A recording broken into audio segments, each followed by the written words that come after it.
as it is affected by the base emitter voltage. And basically these graphs look like those of undialed, because we are interested in this current, and this the voltage between the base and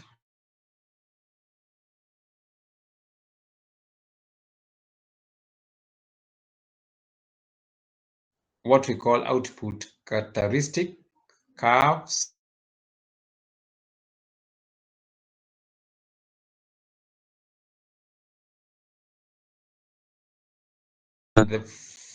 The collector emitter voltage. So we will keep the base current constant, and we vary the collector emitter voltage, and it tells us what is happening, that as we decrease the base, the collector emitter current, the collector current increases, but up to some point, then it remains constant. That is what it means. And now we have 3 regions of this kind of course, to obtain another curve, we have to change the base current. So we have what we call cut-off region, and this is the base emitter junction is reverse biased and no collector current flows. Below here, the collector current is almost 0. And we call this region, when the collector current is almost 0, we call it cut-off. Then the saturation region is the base emitter and the collector base junctions are forward biased. IC reaches maximum. Look, the maximum I see for this particular base current is this one. For this particular base current is this. So we are looking at the regions where the collector current is reaching a maximum. So we call this area saturation region. Then beyond a certain voltage, because the highest voltage we can attain is the supply voltage. There is a voltage we can now put the collector emitter junction such that we destroy the transistor. So we call this region as breakdown. And the region in between, like between here and here, we call it active region. You can see it's shown by this arrow. Class rep, you can still hear me? Yeah, I can now hear you. There was a problem with the connection. Okay. So we were, I think class rep, I sent you these notes. Yeah, I received them. You received and shared with your classmates? Yeah. Okay. So I think these regions are important when we discuss the load line, and we were talking of the cut off when the collector current is 0. We obtain what we call cut-off voltage, and the cut-off voltage is within the cut-off region. And that cut-off voltage we analyzed and saw that it is almost equal to the supply voltage. It is not exactly the same, but is very close to the collector, the supply voltage. And we also saw how to get the saturation point. Why do we call it saturation? We obtain, it is in this region, saturation region.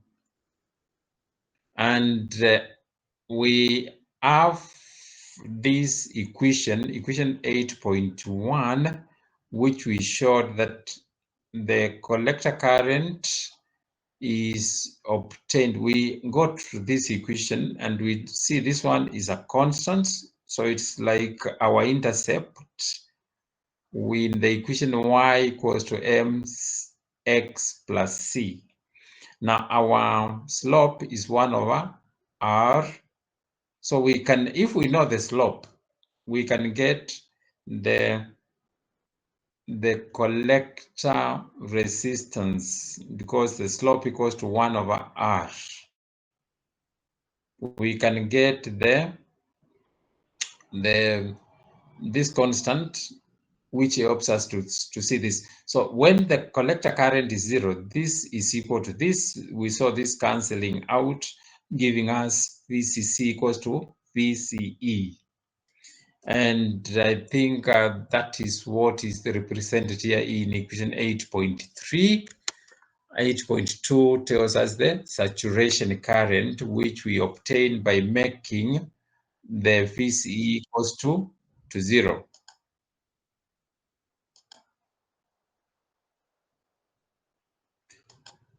Okay, so what I wanted us to see also is this. Look at this question.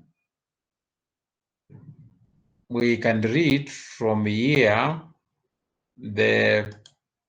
okay, let me just go back. Look, the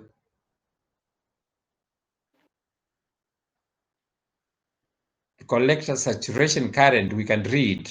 This is the load line. The green one is the load line, and the collector saturation current is 8 milliampere. The cut off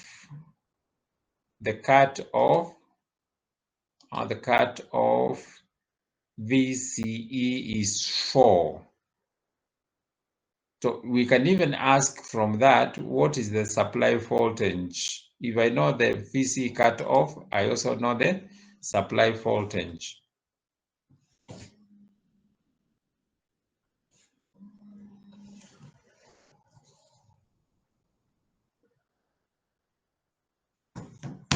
Then the next, and you can see here, the next question, we can also read the IC saturation is 50. We can read it from there.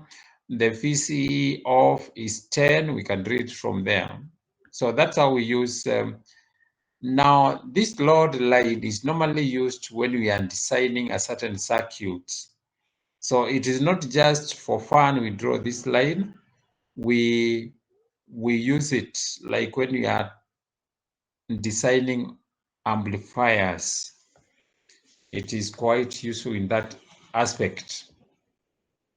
I think we did this question, and I asked you to complete when RC equals to 3 kilo ohm. So maybe we can look at something different than what we have seen so far, and it is what we call an amplifier. The purpose of an amplifier is to magnify the input signal, which could be very, very small, and we get our output across between at this point, okay, between this and this point. That's where we get our output. Our input is here, very small signal, and if you remember this one, the signal is now AC, not direct current. Is, for example, the output of a microphone, and the output of microphone is a small current which is alternating. That's why we draw this symbol like that. So maybe we should try and understand the purpose or the function of the different, for example, C1, C2, RL, R1, and R2. Now this C1, what is its purpose? C1 blocks the DC component in the input. Now when we see the input we say it is AC, but it still carries, because a microphone must be powered, it as within the signal we are trying to transmit using that microphone, there is a DC component, there is a DC current, and that current must be blocked by this capacitor. So C1 blocks, if we see here, C1 blocks the DC component in the input signal. Then RL, this resistance, is the one where when current passes through it, it creates a voltage across its ends. And actually what it creates is the output voltage. So the resistor RL produces the output voltage V naught.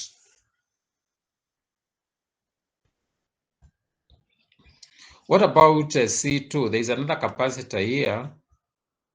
Let's see this other capacitor.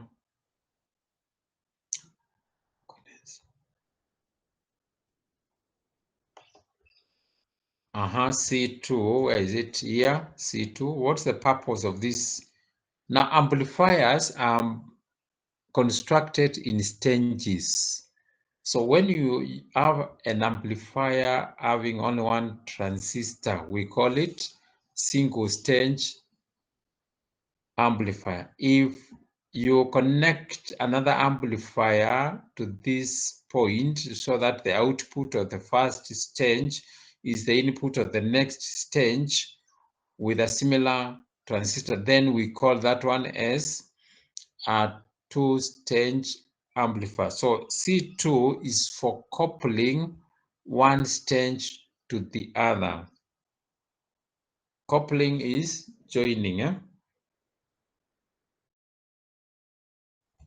And what about these two resistors, R1 and R2?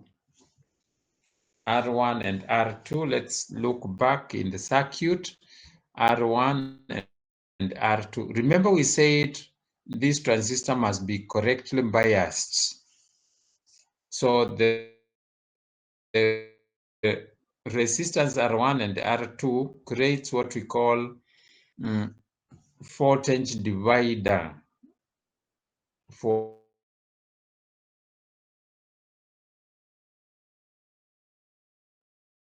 biasing voltage.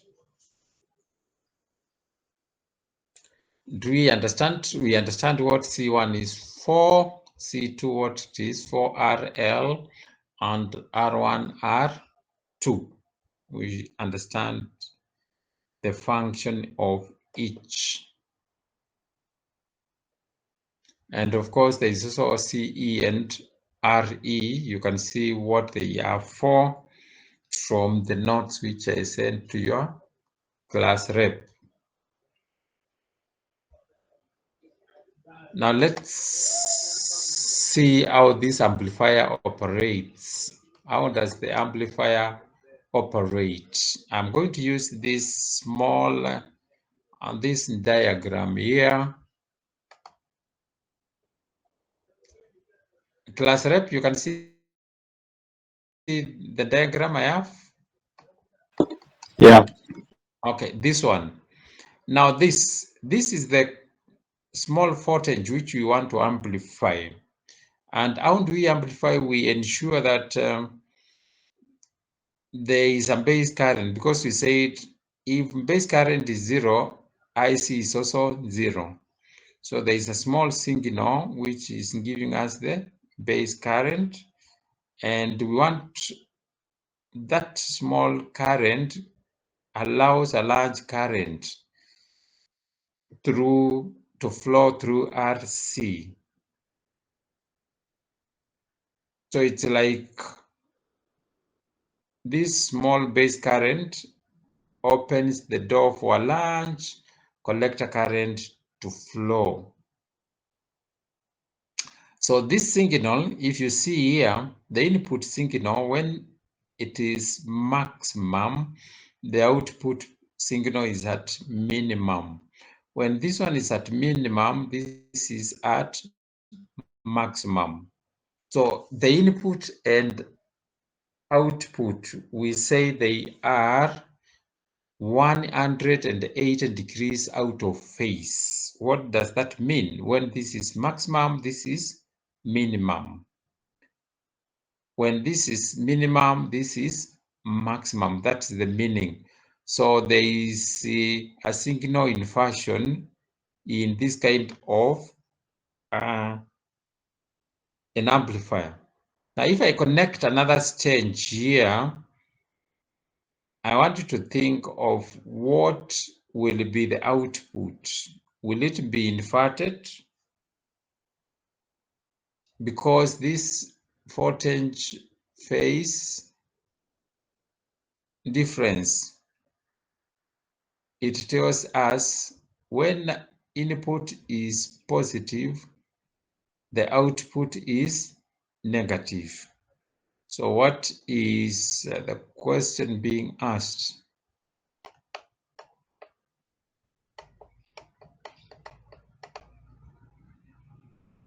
What is the question being asked? I don't know whether we understand this and this. Again, notice the amplitude of the input is much smaller than the amplitude of the output. And actually, this is the amplifying factor of this transistor. So there are 2 points I want you to notice and put in mind, that the input and the output are 180 degrees out of phase. The input is smaller than the output. So that is why we call this one an amplifier. So we can use that one and try to understand this question. The class rep, can you read example 9.1? Example 9.1, class rep, can you read?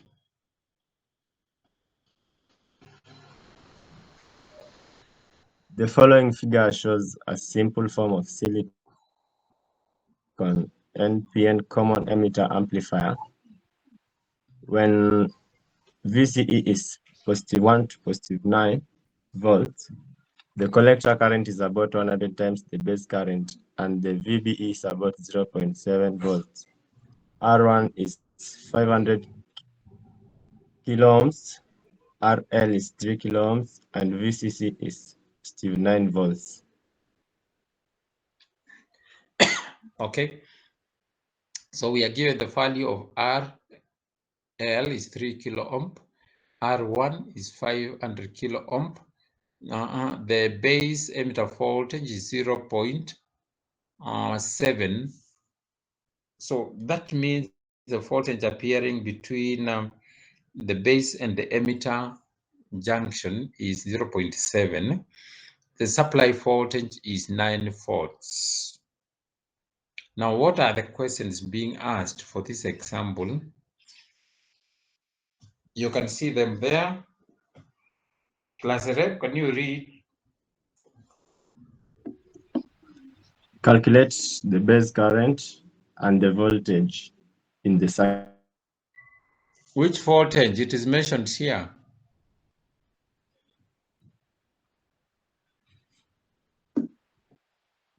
Of course, how do we read this? We read this one as... Calculate the base current and the common emitter voltage in the circuit. Not common. This C does not mean common. It means collector. Calculate the base current and the collector emitter voltage. So that is the correct way of reading it. Then Roman 2, can you read Roman 2?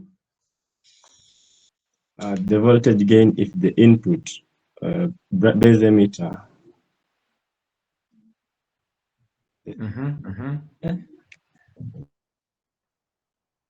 The voltage gain if the input, that is the base the voltage emitter. Gain if the input or base emitter AC resistance 2000 ohms. Okay. So we can, if we know the base emitter voltage, we are given 0.7 is across the 500. Which 500 is this? We are told that the resistance R1, this one, is 500.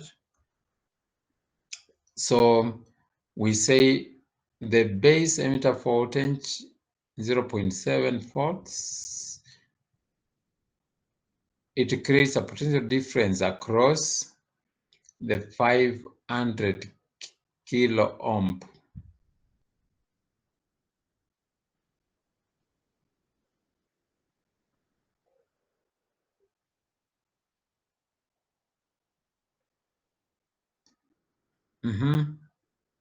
So are we following this example how it has been worked out? Now, if we know the base emitter voltage, then the potential difference across which one? If we know this voltage and we know the supply voltage is 9, then we can determine this, because this voltage plus this must be equal to 9 volts. That's why we are saying 9 minus 0.7 equals to 8.3. So if I know 8.3 is the voltage across that resistance 500, this resistance, then because I know this current IB cannot flow backwards. Why? Because of this capacitor, it flows this way. Therefore, it means this base current is also the current passing through R1. Therefore, if I know that, I can calculate the base current as VR divided by R1. VR1 divided by R1, which is 8.3 divided by 500,000.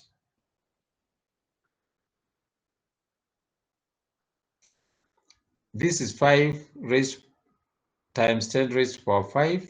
So that's 500,000 ohms. And when you manipulate that, it gives you 1.66 times 10 raised to power negative 5, which I can write as, if I shift this point here, it will be 16.6 times 10 raised to power negative 6.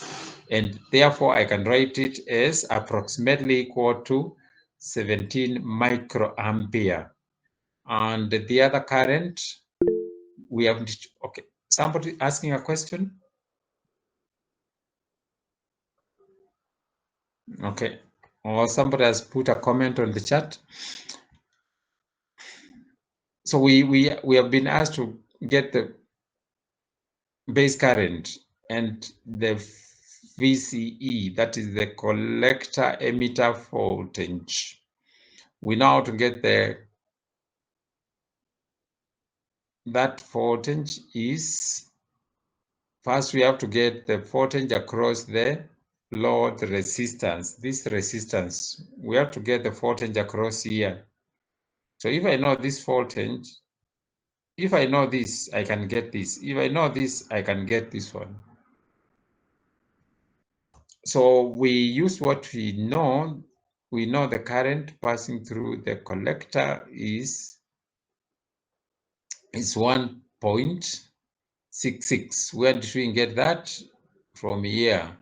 Put there the voltage appearing, that resistance is RL IC, which is RL. We have just obtained it. Okay, we are told it is 3,000 ohms. We know the IC current is 1.66. We multiply, we get the voltage across this resistance is 4.98. I hope you are able to follow that. And if I know that voltage, then the voltage across CE is the supply voltage minus the voltage across this, which give us 4.02 volts, and so forth. I think you can follow the rest because you have these notes, and you can also try to understand example 9.2, and the solution is given. There is no homework at the end of this slides. And maybe just to introduce ourselves to something totally different.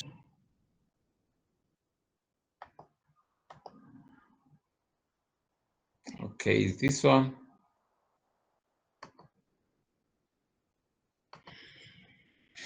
We have other transistors. For example, this one we call junction field effect transistor. If I take the first letters, this one is J, this is F, this is E, this is T. So we have another transistor we call junction field effect transistor. Just like the first one we saw, it was BJT, the one we were just discussing. There is another one we call JFET. J for junction, F for field, E for effect, and T for transistor. And its structure looks like this.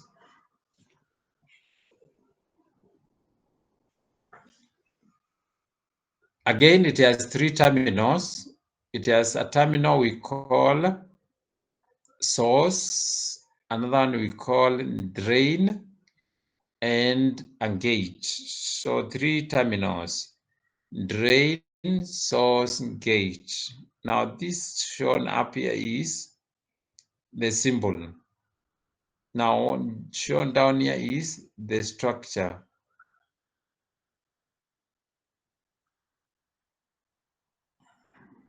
So when we are able to see that, then it is very easy to see the difference between this transistor and this one. Now, in between these P and P regions, we have what we call channel.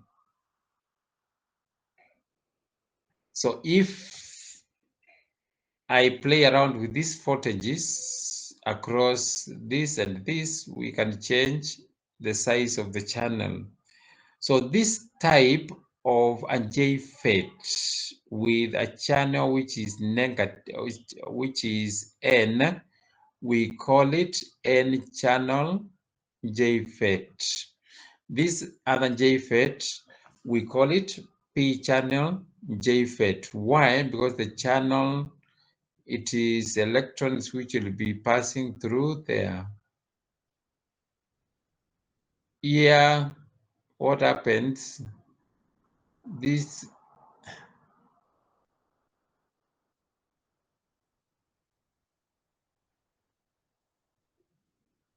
anybody who cannot see that difference? So this channel is N channel, this is P channel. This is the structure. Look at the symbol. The symbol of the JFET is not the same as that of a BJT. But there is an arrow on the gate. There is an arrow on the gate. For P channel, the arrow points out.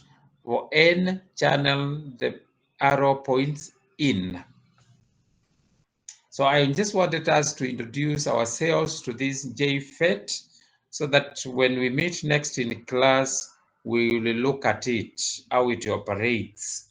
So I will ask that we stop there because I'm supposed to be attending a meeting somewhere, but I said I must take some minutes with you just to introduce the JFET.